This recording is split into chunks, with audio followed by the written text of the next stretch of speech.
Hello everyone, how's it going? I hope you're all doing really well and I hope you're staying safe.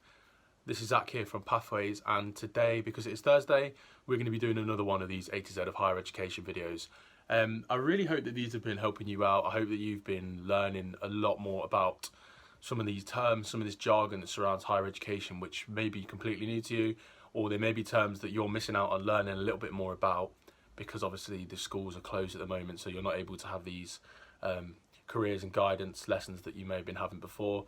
So today we are going to be looking at Y, which stands for year abroad, and I'm sure you can work out what a year abroad means, but I'm going to be telling you guys in a little bit more detail about how you could potentially get involved in doing a year abroad or going on a year abroad when you potentially go to university or higher education after you finish at school or college. So yeah, let's get started. So in my opinion, a year abroad is one of the best things that universities have to offer. It's such an amazing chance and potentially one of the best experiences you could have in your whole life, and that's through higher education. So if this is something you're interested in and you're thinking about going to university or higher education, it's definitely worth checking out if the courses or universities you're looking at going to offer doing a year abroad. Now, some of the most common places that people choose to go are France, Spain, Germany, Italy, or further afield like USA, Canada. Sometimes go to Asian countries like Japan, China, but you know, there's absolutely loads more. There's so many possibilities of places that you could end up if you do a year abroad in higher education. If we have a look at this list on the Loughborough University website, you can see the huge variety of countries that you can potentially go and study a year abroad on if you're, for example, a Loughborough University student. These are all their partner unis all the way across the world. As you can see, a huge variety of places. But obviously this is just one university out of hundreds here in the UK. So have a look for yourself. Maybe you've got a university in mind that you like the look of, or you might have a course in mind that you like the look of. Have a look on their website, see what countries they offer, see what partner universities they have and where you could potentially go and spend a year living whilst you're at university. So if you've looked into doing a degree or looked at universities before, you'll know that most university courses are 3 years long.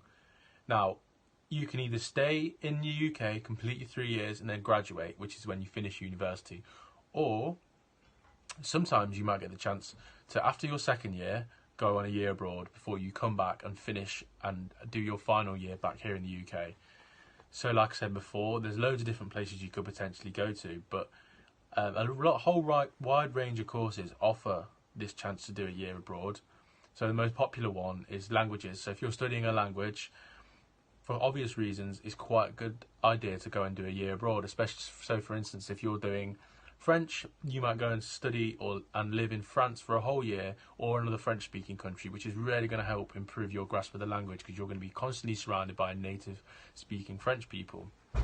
But a lot of other subjects can offer years abroad. I know a lot of social sciences do, a lot of humanities, a lot of science subjects, but again, loads more. So if you're interested in doing it, have a look, see what universities offer a year abroad for the course that you're interested in doing.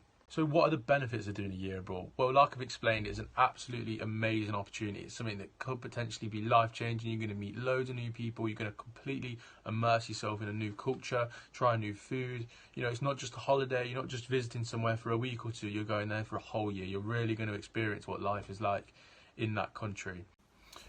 Another really good benefit of doing a year abroad is it actually looks really good on your CV or on job applications or things like that once you finish university and start your career, because employers love that you've shown independence. You've gone away and lived in a foreign country for a whole year. You're going to be cultural. You're going to learn a new culture. You're going to have a very diverse group of friends, and you're going to be well travelled, which it just shows a different side to you, and it shows that you're well rounded, and employers love all that kind of thing. So I really hope that this video has been helpful for you. I hope that it's taught you about another amazing feature of higher education, and I hope that if this is something you're interested in, you can start looking into this for yourself. We'll be back next week with another A to Z video to keep you learning about higher education, to keep you well informed so you can make the best choices for your next steps and you can be on the best pathway to success.